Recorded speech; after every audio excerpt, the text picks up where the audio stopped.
family, we marry a dysfunctional mate who was brought up in a dysfunctional family, and we in turn bring up children who are dysfunctional, who in turn get married, and on the cycle goes until something supernatural happens and breaks the sickness and the sin that is involved. Do you remember the commercial, Kodak Moments?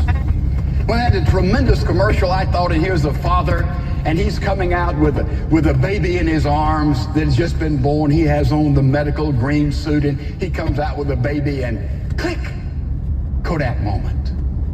Then you have the same father that's feeding a little girl, and he has baby food all over him, and the baby has baby food all over her, and click, Kodak moments. And then when he's teaching a little girl how to ride a bicycle, and they're going down the street, and click, Kodak moments. And then when the girl goes off on her date and he's asleep on the couch waiting for her to come back in, click, Kodak moments. And then when she gets married and he is standing there and he's about to give her away, and she's looking in the eyes of the groom and tears are coming down her face, and he's looking at his daughter, now a grown-up, beautiful young lady, and tears are in his eyes, click, Kodak moments.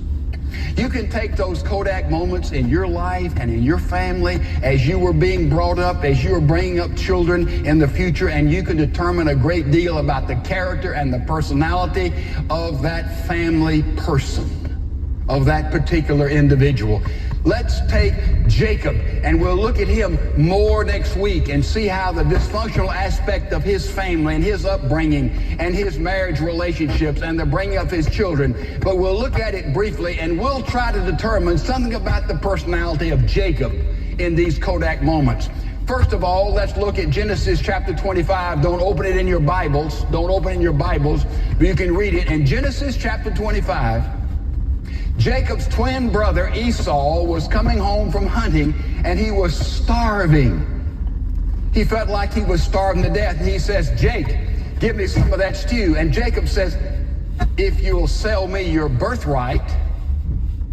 The eldest child got twice the inheritance of any other child, a double portion, and that's exactly what Jacob was bargaining for. And so Esau said, well, if I'm dead, my birthright don't do me any good. You can have my birthright, just give me a bowl of stew. And so he sold his birthright.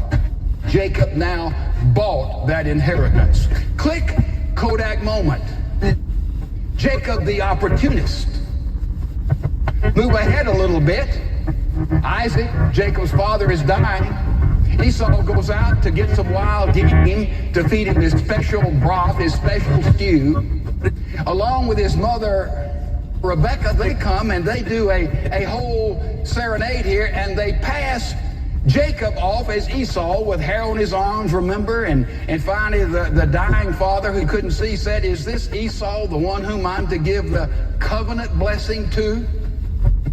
And Jacob didn't tell the truth. He said, oh yes, this is Esau. He said, well, the voice is Jacob, but the smell of the animals and the hair on the arm they put there, this is Esau. So he gave the covenant blessing, which was a spiritual blessing upon which the Son of God would be born. It was the spiritual lineage he passed on. And now we see, click, Kodak moment, Jacob the liar. Then Esau comes back home. He says, let me tell you, when my dad dies, I'm going to kill my brother Jake. I'm going to kill him. And then Jacob goes to God and goes to his mother, Rebecca, and says, you know, we better work out a deal here and say, I want to get married with God-fearing people from your family, Mom, and I want to go and be with Uncle Laban there. And so I'll not marry some pagan like my twin brother Esau did. And so he uses God. By the way, this is what happened in dysfunctional homes. God told me. God led me. You see, God gets in on the chicanery of Jake.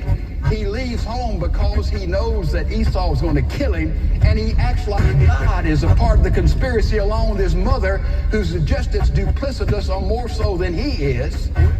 And so he tells their father, I'm going to leave home so I can find a godly wife, and I'll not be like my brother. His dad said, well, okay, in those circumstances, if God is leading you.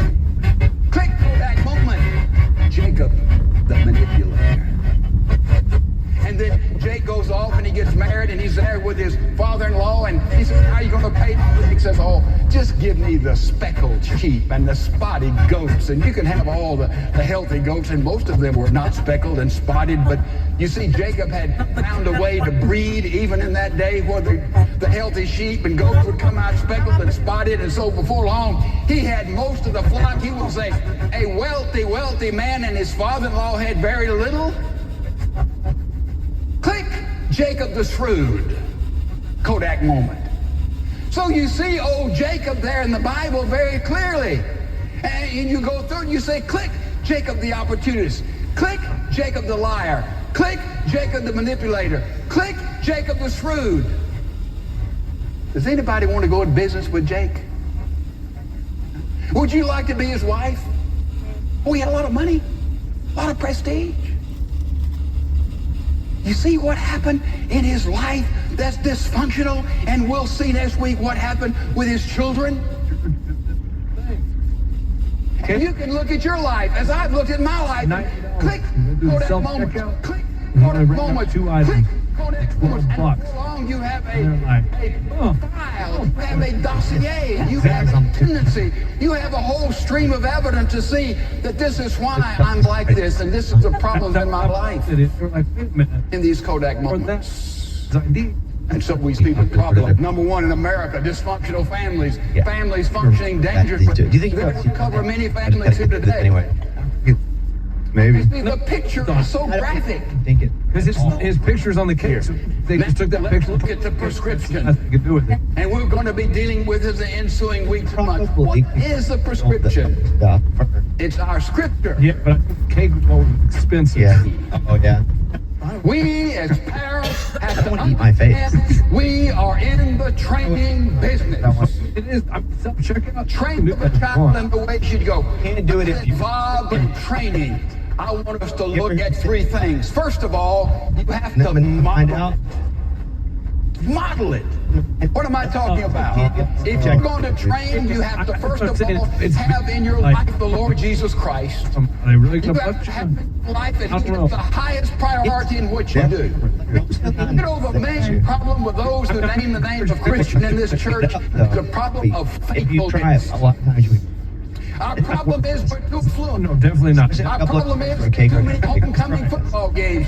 Our problem is there are too many activities. Our problem is we can go here and visit here, and before long we wake up, we're not in God's house, in Bible study, in worship and preaching, but about every other month or maybe twice a month, and we have all years of activities. And then our children say, you know, our parents talk good about God. Your biscuit is the biscuit. It reminds me of my grandma's homemade biscuit. So the butter and savory, then you add the spices. Instant classic.